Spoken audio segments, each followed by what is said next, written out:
Lisa Briggs from the Brewis Company is here answering your plant and garden questions. Thanks for everybody for emailing them in. We got a ton already. So Yay. Do you want to talk about your... I just brought a mum today. Yeah. It's a pretty color, don't you think? It is very... It's not the usual... It's a little softer orange. I think it's really pretty. And these will not come back. No, this is a garden mum. One and done. So, well, some people have really good luck keeping them. I would imagine it's about sun and drainage. There are perennial mums on the market. We sell them during the summer that are a little more reliable long term. But some people have really good luck with these guys. So, okay. Yeah, Good luck. It's a gamble. All right. Yeah.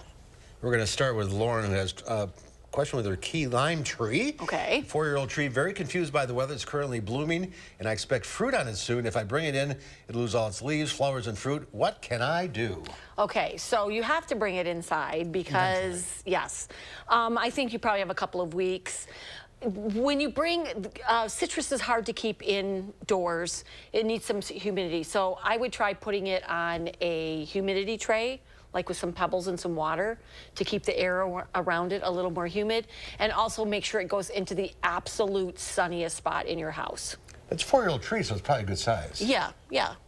So, but just put it on a tray with some rocks and keep some water in it. That might help. All right. Robert has a concern. He recently bought bee balm, planted it, initially doing well.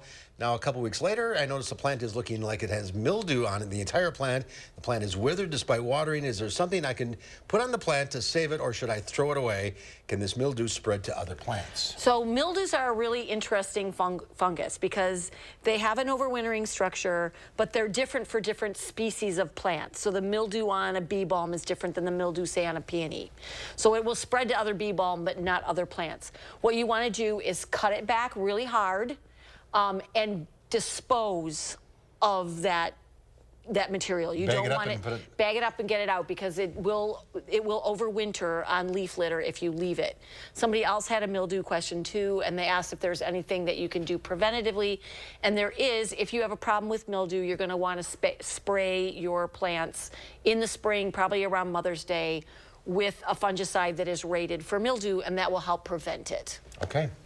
All right, Lisa has a climbing rose, had flowers on it last year, none this year.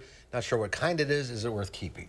So with climbing roses, if this is an older rose and it died back to the ground and you have a lot of vigorous growth coming from below the graft union, then it might not flower again. It just might have, the productive part has died back.